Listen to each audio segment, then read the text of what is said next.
Hi everyone. ఇక్కడ చూస్తున్నారా, ఇక్కడ దేవుని రథం అక్కడ ఫస్ట్లో ఎంట్రన్స్లో ఇక్కడ దాని పక్కన అయితే గోమాత. ఇక్కడ చూడండి, ఇక్కడ మీకు చాలా పురాణ కాలంది టెంపుల్. చూడండి ఎంత చక్కగా చెక్కారో దేవుని విగ్రహాలను అయితే. బ్యూటిఫుల్గా అనిపిస్తుంది. దేవుని విగ్రహాలను చూడండి, రాళ్ళతోని ఎంత చక్కగా చెక్కారో అండ్ ప్రతి విగ్రహం చూపిస్తున్నా మీకు. ఆ విగ్రహాలను కూడా చూస్తుండండి.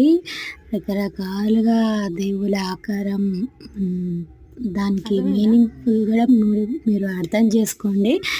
అది ఎంత చూడండి, ఎంత రకరకాల ఒక మీనింగ్ఫుల్గా ఉన్నాయి ఆ విగ్రహాలు కూడా.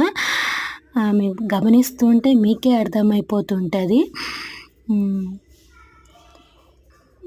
ఎన్నో అర్థాలు ఉన్నాయి.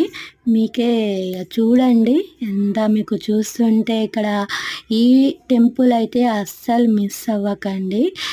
మీరైతే ఒకసారి అయితే వచ్చి విజిట్ అవ్వండి. ఈ టెంపుల్ ఎక్కడనో చెప్పేస్తున్నాను.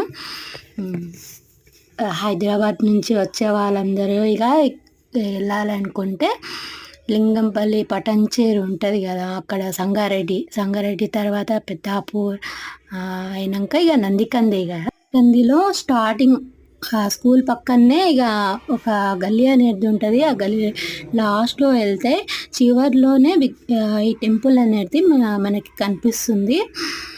శ్రీ రామలింగేశ్వర టెంపుల్. అక్కడ బస్ స్టాండ్ కూడా ఉంది, మీరు అడిగినా కానీ చెప్తారు. నందికంది విలేజ్ సంగారెడ్డి పక్కన. అక్కడ వెళ్ళి మీరు అడిగితే ఎవరైనా ప్రతి ఒక్కరూ చెప్తారు.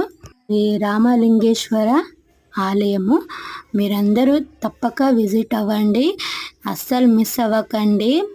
చాలా పురాణ కాలం టెంపుల్ అండి. మీకు చూస్తుంటే ఇంతకుముందు వీడియోలో కూడా నేను పంపించాను, దీని ముందు 2 వీడియోస్లో. మీరు ఎవరైతే ఈ వీడియో చూసిన వాళ్ళు, ఆ వీడియో చూడని వాళ్ళు కూడా ఆ వీడియో కూడా చూసేయండి. సబ్స్క్రైబ్ చేయని వాళ్ళు కూడా సబ్స్క్రైబ్ చేసుకోండి.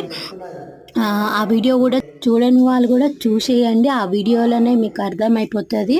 ఆ వీడియో దీని ముందు 2 వీడియోస్, ఈ వీడియో చూస్తే ఇది ఎంత పురాణ కాలం టెంపుల్లో మీకే అర్థమవుతుంది. మీకు కూడా విజిట్ అవ్వాలని ఉంటుంది.